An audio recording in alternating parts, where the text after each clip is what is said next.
Salut mes petits pragmas. Alors ce midi, vous savez, on avait parlé de Sandrine Rousseau et tout ça, hein, qui adorait qu'on ne se reproduise plus, qui est la baisse de natalité, pardon, tout ça, tout ça.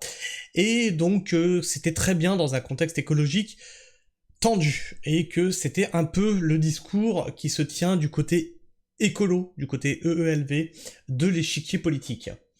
Eh bien, voilà une nouvelle qui pourrait les ravir, puisque on estime que d'ici la moitié du siècle, donc d'ici 2050, la population mondiale pourrait entamer totalement un déclin, puisqu'elle serait divisée de moitié. Donc on arrive sur 9 milliards, donc à 4 milliards 5.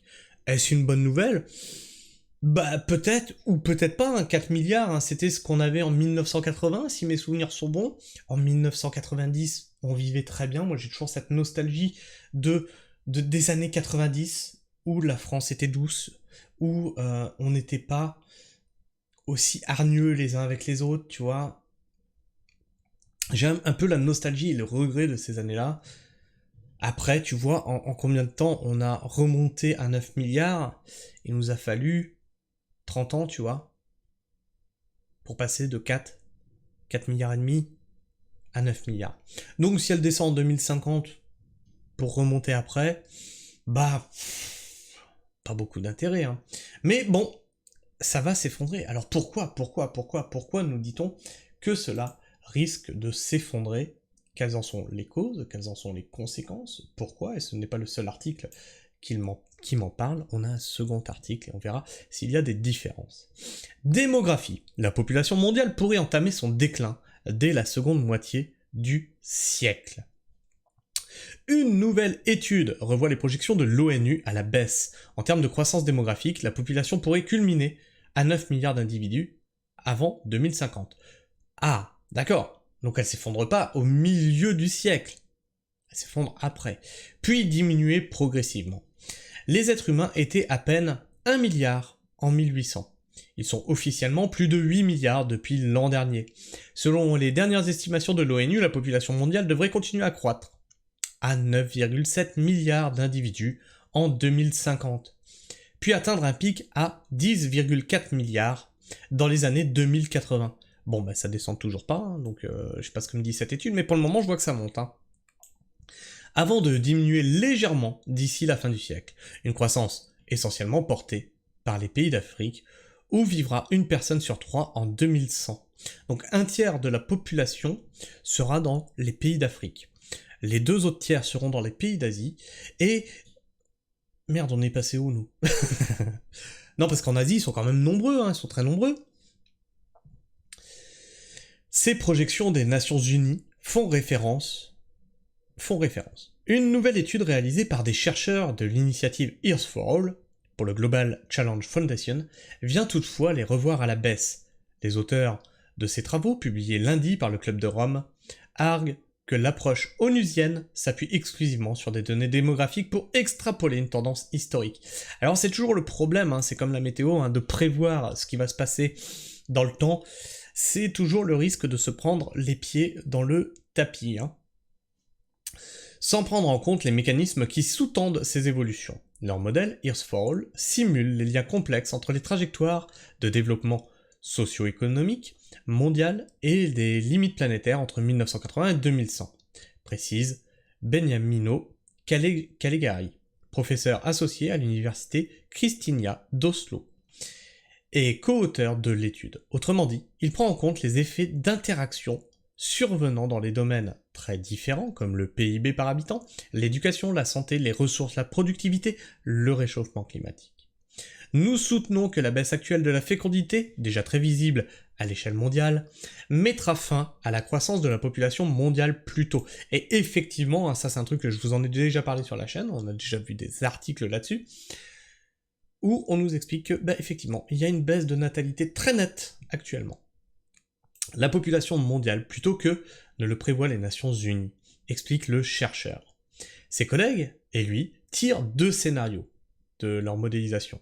Dans le premier, le monde continue de se développer économiquement, donc on continue à progresser économiquement dans un monde fini, hein, on continue à se développer dans un monde aux matières premières finies, ça me semble un peu compromis, parce qu'on voit qu'on arrive déjà à des pics, on arrive, tout ce que Jean Covici explique, tous ces pics d'énergie, etc., on les atteint là actuellement, on voit qu'on est sur le palier, donc après il y a la descente.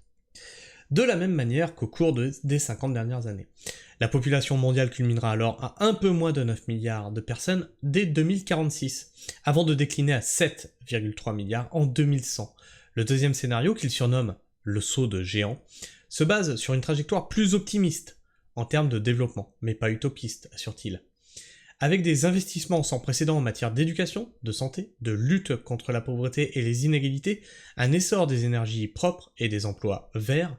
Alors c'est pas la route qu'on est en train de prendre.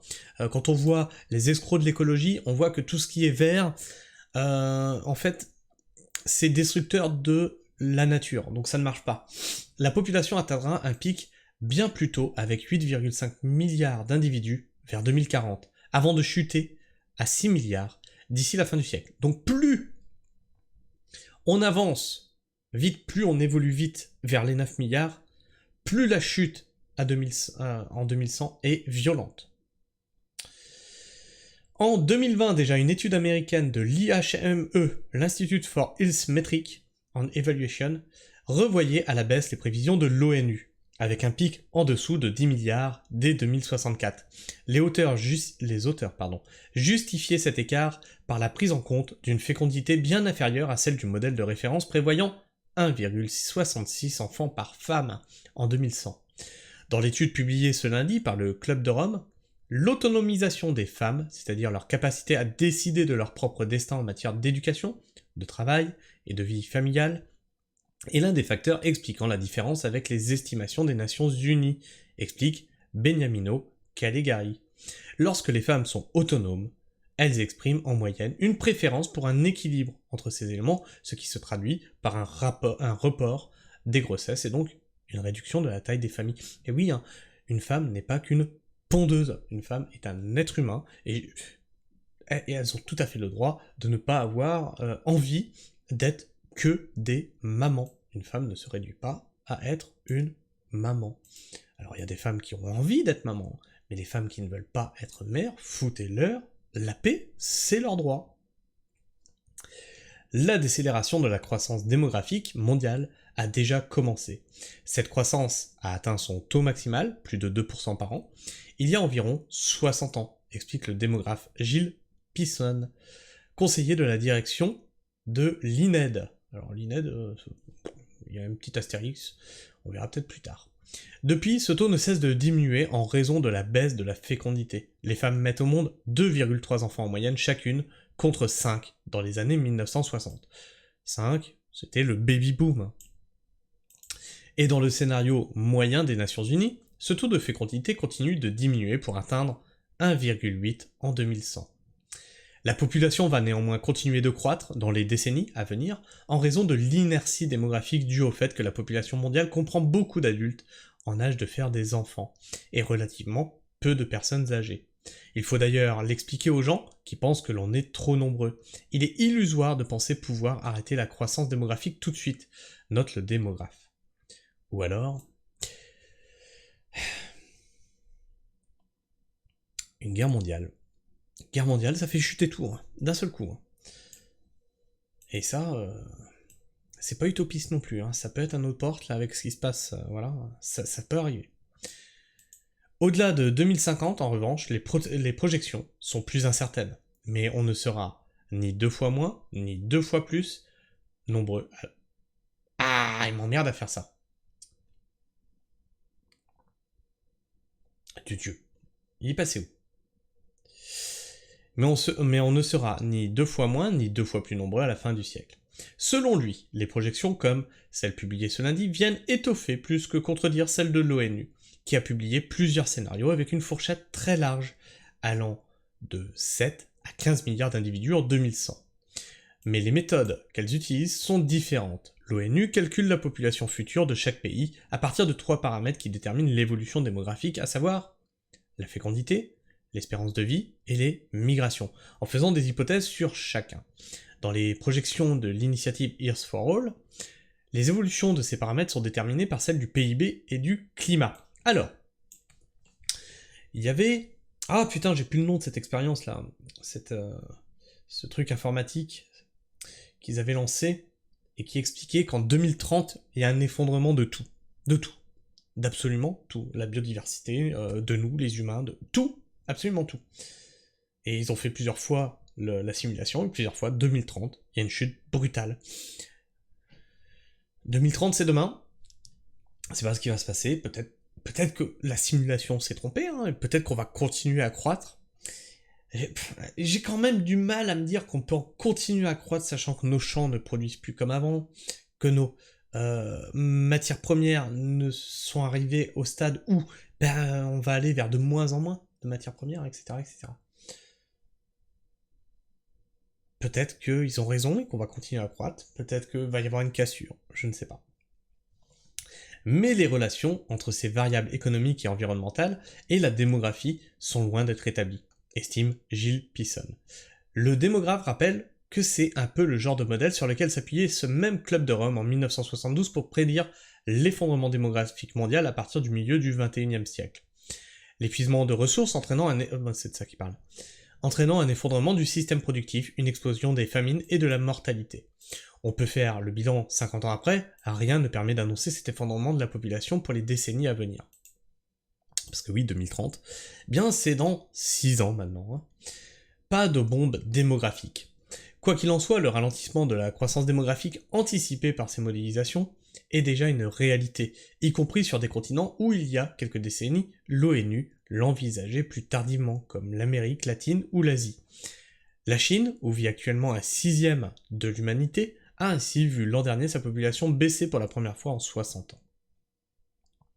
On vit la fin d'une histoire unique. L'humanité aura été décuplée en 3 siècles, et le scénario le plus probable, c'est la fin de cette croissance rapide dans les années à venir, résume Gilles Pisson. C'est mathématique, hein. Plus ta courbe monte, après plus elle redescend vite, c'est l'histoire de toutes ces cloches là qu'on a. Par exemple, quand tu fais de la bourse, plus tu vois que ça grimpe haut, plus tu vois que c'est exponentiel, plus il va falloir t'apprêter à sortir avant que ça se casse la gueule d'une force phénoménale. Et le scénario le plus probable, c'est la fin de cette croissance rapide dans les années à venir, résume Gilles Pisson. L'humanité vouée à décroître, un répit pour la planète. La bombe démographique n'explosera certes pas, mais la taille de la population n'est pas le principal moteur du dépassement des limites planétaires, rappelle Beniamino Callegari. Dans son dernier rapport, le GIEC note que la moitié la plus pauvre de l'humanité, où la croissance démographique est la plus importante, n'émet que 13 à 15% des émissions mondiales de gaz à effet de serre. Donc, supprimons ces putains de riches qui sont responsables de plus de 80% des gaz à effet de serre. Voilà, c'est un calcul mathématique. Hein. Alors, le fameux astérisque qu'on avait, c'était auteur de l'Atlas de la population mondiale, édition Autrement 2023, et ça faisait référence, ça je vais pas le retrouver, l'INED, voilà, l'INED. Et on a un second article là-dessus qui nous est proposé par Géo. D'après une étude de la HSBC, 4 milliards d'individus pourraient peupler la Terre à la fin du siècle au lieu des 10 milliards estimés par les Nations Unies. Une baisse conséquente des naissances ces prochaines décennies et bien plus tôt que ce qui était estimé pourrait en effet entraîner un déclin de la population mondiale. Alors, en cause, un taux de fécondité en net recul dans un contexte actuel de population plutôt vieillissante, alors que les Nations Unies prévoyaient un pic vers les années 2080, James Pomeroy estime ainsi qu'il pourrait se produire entre 2040 et 2045, avant que le nombre d'humains ne commence à réellement baisser. Une baisse de la natalité qui pourrait s'accélérer, hein, donc ça on l'a vu sur l'article précédent, actuellement on est à 2,3 naissances par femme et on va descendre à 1,6, donc moins que la reproduction, hein, le changement de population. Et donc il n'y a aucune certitude pour l'avenir, et donc ça c'est pareil, on l'a vu dans l'article précédent. Ah, on avait ça aussi, contre 5 enfants dans les années 1950, on l'a vu ça aussi. Mais d'après cette nouvelle étude, le recul pourrait s'accélérer davantage jusqu'à descendre sous le taux de mortalité dans moins de 3 décennies. Une diminution qui peut être expliquée par nombre de facteurs. L'intégration des femmes dans le marché du travail, la hausse des prix de l'immobilier dans les pays riches, un meilleur accès aux soins, à la contraception du coup, et à l'éducation dans le monde. Ou encore la crise du coronavirus qui a accentué la tendance.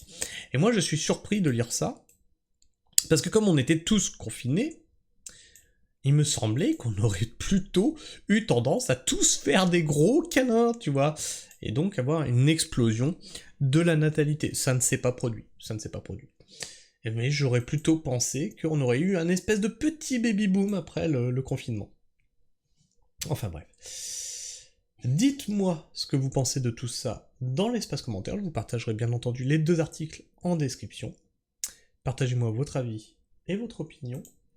Et puis bah comme d'habitude, tu connais la musique, tu toques ici, hop, juste là tu t'abonnes, tu cloches, tu partages, tu likes, c'est très important pour la chaîne, puisque régulièrement, comme je vous le dis, et je vous l'ai prouvé dans l'onglet communauté, je suis régulièrement ghostban des algorithmes de YouTube et régulièrement démonétisé. Alors tu peux participer aussi à vaincre cette démonétisation par le petit don merci dans l'onglet communauté, hein, tu appuies sur ce petit cœur là avec la croix, et puis tu écris ton commentaire, et puis comme ça, tu me donnes un petit peu d'argent que YouTube me donne plus, hein, puisqu'il me démonétise mes vidéos à chaque sortie, il me met $. Ou tu peux faire un don Tipeee, bien sûr tout ça n'est pas obligatoire. Par contre si tu pouvais juste partager, hein, ça te coûte rien, et bien je t'en serais très reconnaissant. En tout cas moi je vous fais la bise, prenez soin du sol, et restez pragmatique. Ciao.